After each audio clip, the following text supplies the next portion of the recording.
Hello, what is up everybody, and welcome back. My name is Michelle if you're new here. Today I thought it'd be nice if we discussed everyone's favorite topic, and that is failure. I've been thinking a lot about the word failure and what it kind of means to be a failure. I think growing up there's always been this negative connotation around the word failure and being a failure, but the more I grow up and get to actually experience things, the more I think that that's not the way that we should be looking at it. Growing up, I would say that I've always been very sheltered. And that's no one's fault but my own. I never really experienced failures, and I think a little part of that has to do with the fact that I was like a mega tryhard. But a bigger part of that, and a part that was a lot more damaging, was the fact that I would always put myself in situations where I knew I would succeed. I never really took any risk. I only really stuck to what I knew, and I did things that I knew I could do really well. And so for the first 18 years of my life, I'd say I was pretty much living on easy mode. Everything that I wanted, I got. Everything that I pursued, I succeeded with not a lot of obstacles. And not gonna lie, it was pretty nice. It was nice until it wasn't,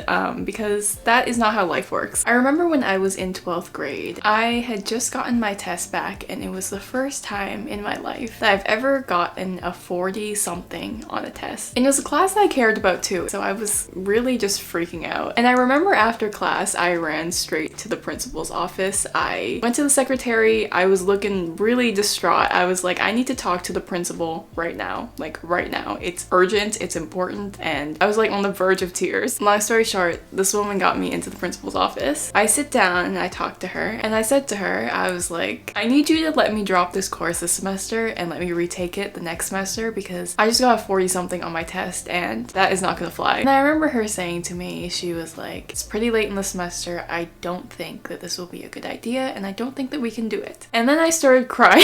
I was like super dramatic. I was like, please, like I can't fail. I can't have this number attached to me. Like it's a disgrace. It felt like it was the end of the world for me, but I'm looking at it now and that is like not even remotely significant to me anymore. Anyways, I'm like crying in her office. I'm like, please, you have to switch me. And so she's looking through my grades. She's looking at my courses and everything like that. And she says to me, do you know what your problem is? And I was like, what is my problem? And she goes, you are not used to failing.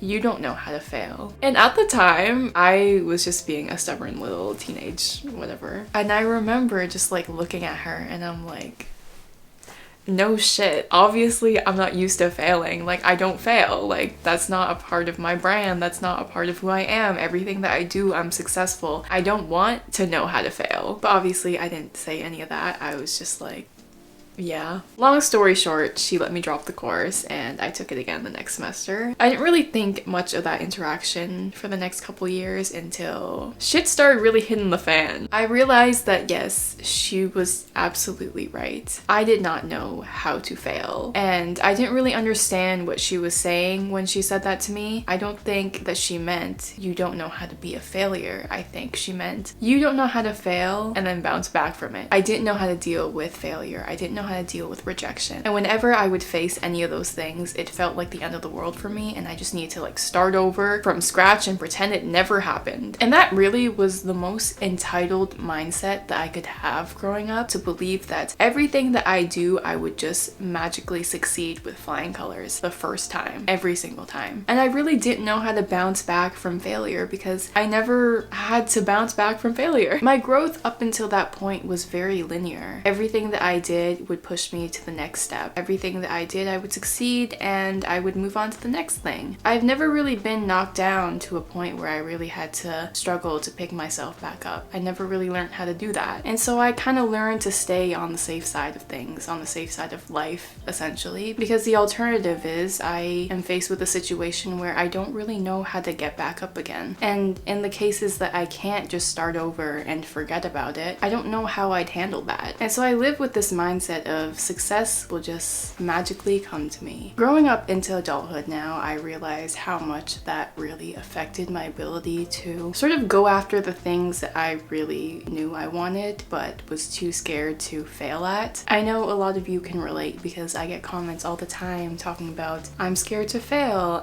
what if I don't make it? What if I take the risk and it doesn't amount to anything, or it doesn't go the way that I expect it to? Those feelings are all valid and I understand understand because I'm going through the same things like all the time. I feel like all of us have this inkling of what we know we really want to do, but because we want to do it so bad, we are afraid that we will fail at it. Failing at something that you really want is so much more painful than failing at something that you don't want. And so we settle for these things. And I understand that mindset 100% because I was like the living embodiment of it. In some ways I still kind of am, and I'm still kind of learning to break that cycle and break that mindset. It's easy to go for jobs that you know you're overqualified for versus going for jobs that you are more passionate about, but maybe there's a chance that you won't make it. No human being likes rejection, but that rejection is made a lot more bearable when it's about something that we never really cared about in the first place. And this goes not only for our careers, but our relationships as well. We tend to know what we want and we tend to know what we deserve. The issue about going for love that you know that you deserve is that if things go wrong, then it's hard to really look for someone to blame other than yourself. And that's not always the case, but it is a real fear. Whenever I get the urge to shy away from a risk, or I start to fear failure or getting rejected, I always think about what the alternative is, and that is not failing by not even trying in the first place. And arguably, to me, that is a lot more scary. One of the best pieces of advice I've ever gotten is that you will feel the most resistance towards something that you care a lot about.